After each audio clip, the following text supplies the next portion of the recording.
Este vídeo explora Arthur Schopenhauer e sua filosofia, mostrando brevemente quem ele era, o que sua filosofia envolve e por que, de acordo com ele, a vida é uma droga. Arthur Schopenhauer, um filósofo alemão que viveu de 1788 a 1860, cresceu em uma família rica de comerciantes. Ele nasceu na cidade de Danzig, que na época era parte do Reino da Prússia. Hoje em dia, é uma cidade na Polônia conhecida como Gdansk. Ele perdeu o pai quando jovem, e seu relacionamento com a mãe, Johanna, era complexo.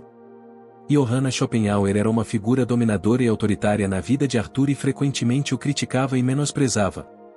Como ela valorizava o status social, a imagem e as conexões sociais, ela queria que seu filho seguisse uma carreira no comércio, o que não era muito compatível com os interesses intelectuais e a personalidade introspectiva de Arthur. Filosoficamente, Schopenhauer estava interessado em uma ampla gama de assuntos. Ele admirava filosofias orientais como aquelas encontradas no budismo e no hinduísmo, particularmente os Upanishads, Bhagavad Gita e escrituras budistas Theravada. Seu interesse e apreciação pela filosofia oriental eram incomuns naquela época.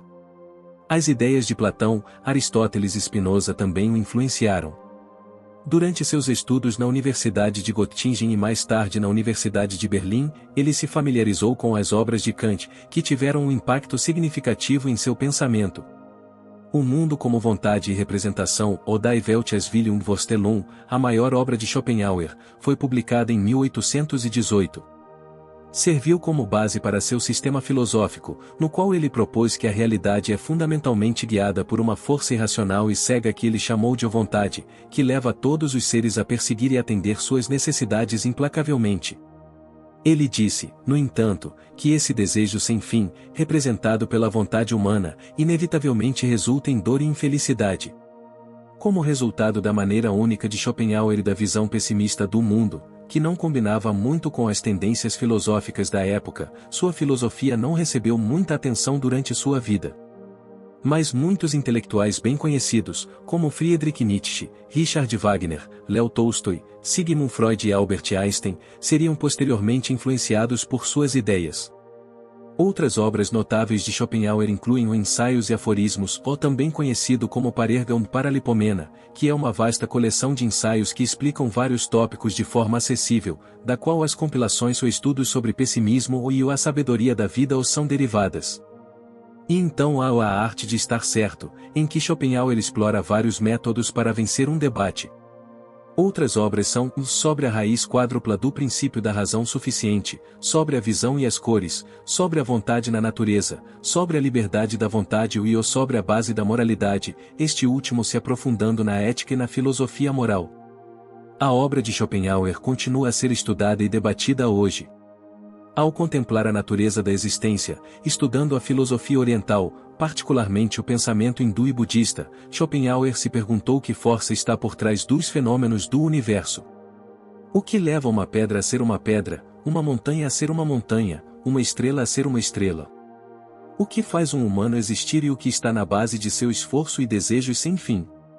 Seus exames minuciosos levaram à ideia de Schopenhauer da vontade de viver, uma força irracional, inconsciente, mas poderosa.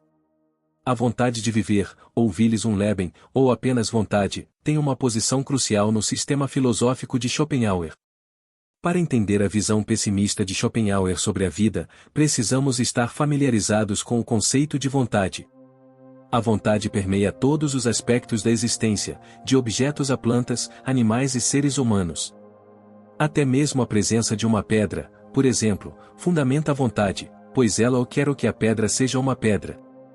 Similarmente, a vontade compele animais e humanos a virem à existência e se comportarem como o fazem. A vontade não é algo que podemos controlar ou raciocinar, pois é uma força irracional que opera autonomamente. Não podemos querer que façamos algo, o que significa que não podemos controlar nossa força motriz inata.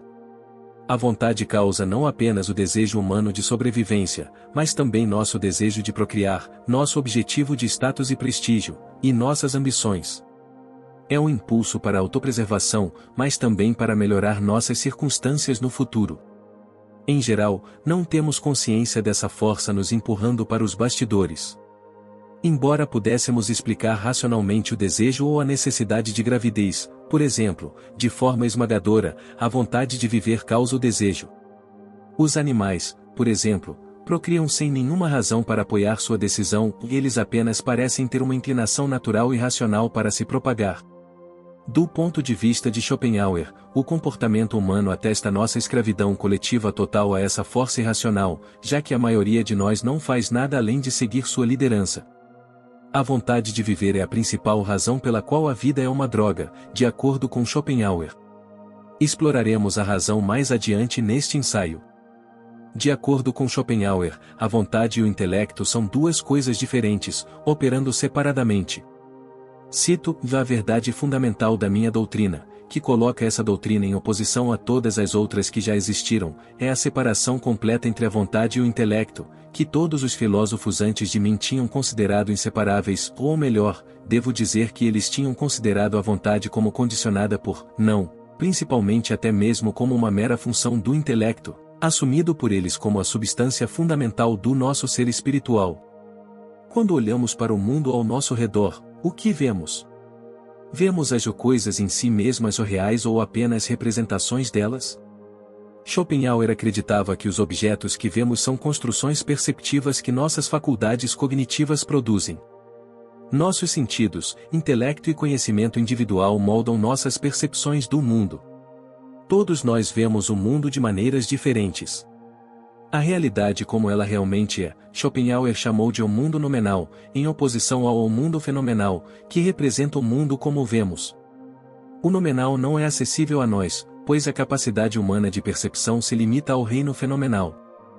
Então, em termos simples, não podemos ver a realidade como ela é, apenas nossas construções mentais dela, só podemos entender o mundo e nos envolver com ele através do prisma de nossas representações, que consistem em coisas como conceitos, categorias e outras estruturas mentais que moldam nossa compreensão da realidade, mas também nos restringem de ver a realidade como ela é. Schopenhauer acreditava que a vontade de viver que discutimos anteriormente está na base de nossas representações. A vontade desempenha um papel significativo em como interpretamos e percebemos o universo porque é a força motriz por trás de nossas vidas e filtra nossas percepções com base nela.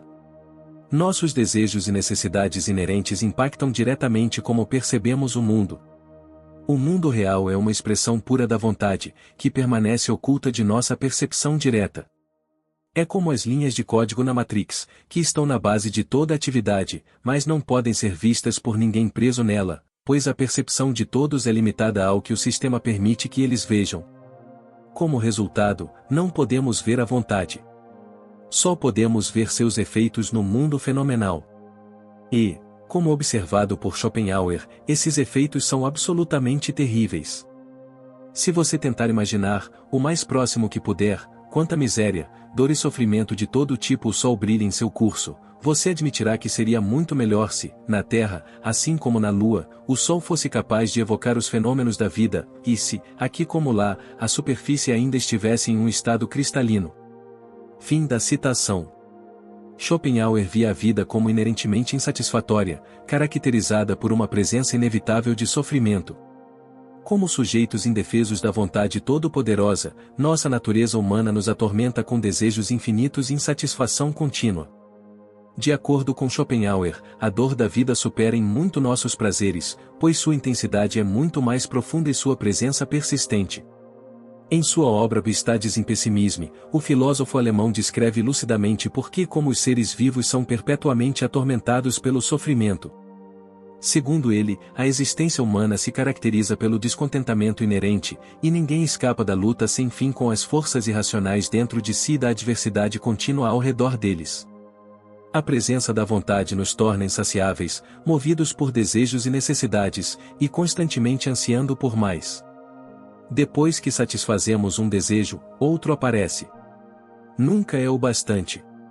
Assim que compramos a casa dos nossos sonhos, queremos aquele carro dos sonhos, depois uma cozinha nova, depois aquelas férias dos sonhos, depois queremos vender a casa e comprar outra casa dos sonhos. E assim, a busca pela satisfação se torna infinita, flutuando entre o desejo e a decepção, sem cessação duradoura do descontentamento. Schopenhauer sustentou que nossos momentos fugazes de prazer empalidecem em comparação à miséria e ao sofrimento que vivenciamos ao longo da vida.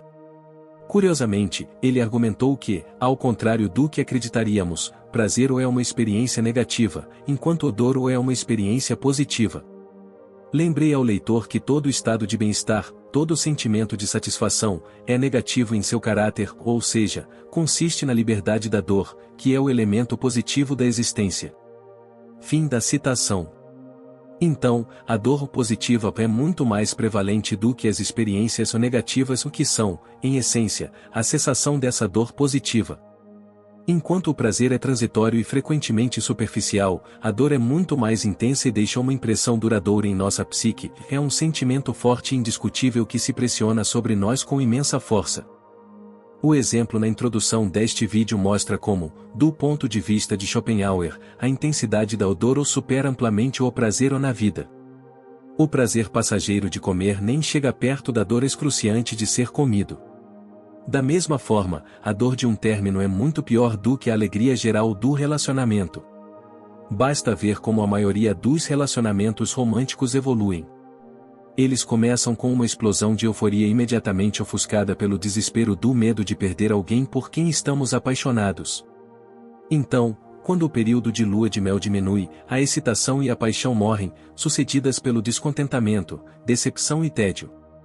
E quando o relacionamento termina, a dor é insuportável e muitas vezes duradoura, nos fazendo contemplar por que escolhemos nos envolver nessa autotortura chamada amor romântico. Mas é aqui que a vontade nos ilude, pois nos deixa imaginar as coisas que desejamos como muito mais prazerosas do que realmente são e as dores como muito menos dolorosas. A razão pela qual a vida é uma droga não é apenas porque a dor da vida é mais dolorosa do que seu prazer é prazeroso, de acordo com Schopenhauer.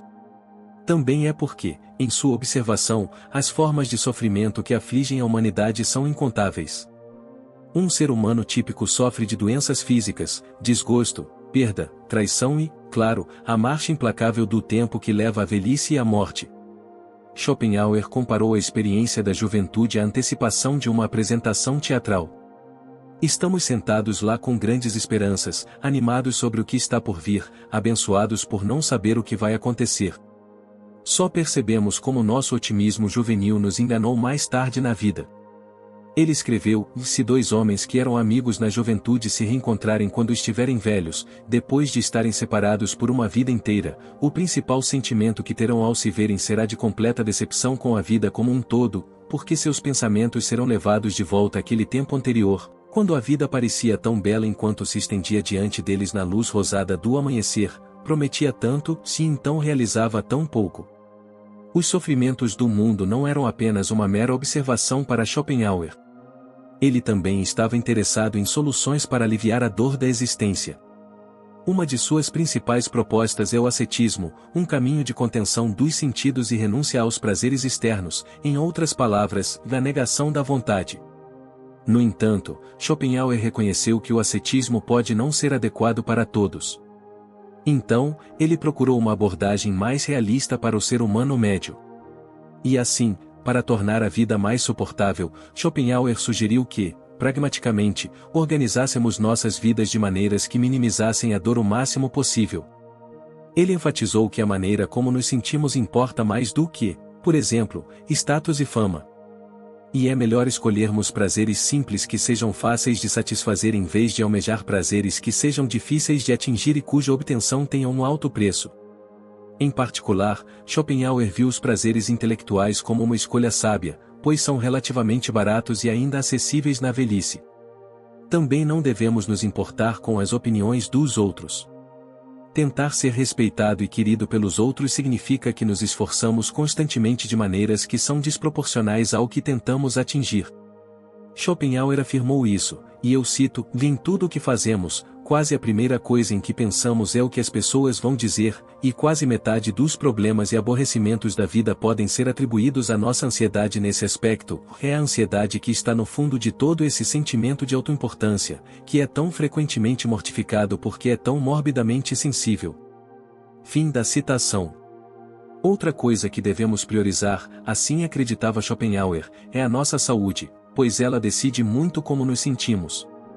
Portanto, a saúde é mais valiosa do que fama ou riqueza, pois uma pessoa pobre e saudável provavelmente é mais feliz do que uma pessoa rica e doente. Então, devemos ser inteligentes sobre nossas escolhas e examinar de perto se elas reduzirão ou aumentarão nosso sofrimento. Mas, além dessas soluções, a vida, de acordo com Schopenhauer, continua sendo terrível no geral, pois seus sofrimentos eclipsam amplamente seus prazeres. A vida é uma droga, e assim pode-se dizer, está ruim hoje, e será pior amanhã, e assim por diante até o pior de todos. Obrigado por assistir, espero que tenha gostado desse vídeo, se inscreva no canal e compartilhe com seus amigos.